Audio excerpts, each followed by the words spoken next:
Hello mga kachan! So for today's vlog, andito tayo sa farm at naglilipad tayo ng mais. Ayan, nililipat natin yung mga nasa daan, yung madadaanan natin since nakalimutan nung nag-seeder na kailangan pumasok ng sasakyan sa loob. Ayan, so konti lang naman yung nilipat natin since yung medyo nadadaanan lang siya na konti. So ayan, makikita nyo, sobrang madamo ang ating mga talong. Ang tagal kasi natin bago ulit nakabisita sa farm since sobrang maulan at madulas yung daan. So yan pakareno, tamabi. Ano man natin ibanag na kwa?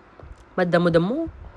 Magiruot ta Ilocano, matamak po to nga. Yan pa-comment na lang po sa comment section kung ano yung ibanag ng magdamo. Ayan, salamat sa ating mga followers. Pero ayan, magdamo ang ating buhay for today's vlog. Kasi sobrang dumi talaga ng ating mga talong. So itong graba na pinapala ni Papa, ilalagay din sa daan. Kasi lagi siyang nababalahaw. Sa ngawe, masingan no nga, kinikurok ko yan yung pintura, tatagtuyod sa ngawe, no? Nasa end times na yung ano natin pintura at kailangan natin pagkasyahin, ayan.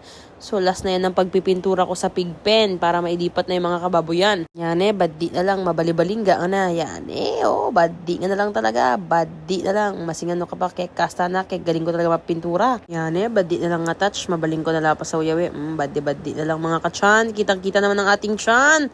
Yes, kumakaway. Yan masingan nung na balingtam. So, iapat ta mga pig pen since we have 4 inahin. So, tagi-isa sila para hindi tayo mahirapang magpaanak, no? So, ihiga niya na lang yan. Kaya naka-bend yung bakal sa pababa para pag magdedede yung mga babies. Ayan, so low budget tayo kaya nasamento yung kainan. Ayan, so makikita nyo.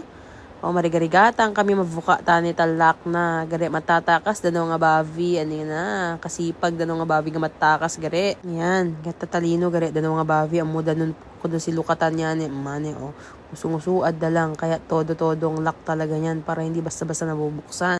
So after 1,000 years ayan nabuksan din ang kulungan. So nag-spray tayo muna para mag-disinfect. Ayan. So papakainin para palabasin ng ating baboy. Kitiriga na mapapalawan ng yawe. Magidaginasin na talawang yawe nga babi Ayan. Nakapapano nga ni Wetaday yung pinakamakulit yatong Wetaday awang yaw. Mariga-riga makapano talkulungan yawe. Nakapano nga ni talo yawe Wetaday steady pa lang. So nakangyatong awang pa rin ka na pa rin nakapala. Mapikon nyo na si kuya. Sige, gudang mo talingan ha. Nabot na nga ng gabi, ani nga na. At sa wakas natapos din silang 4. At yun lamang po. Maraming salamat. Paalam!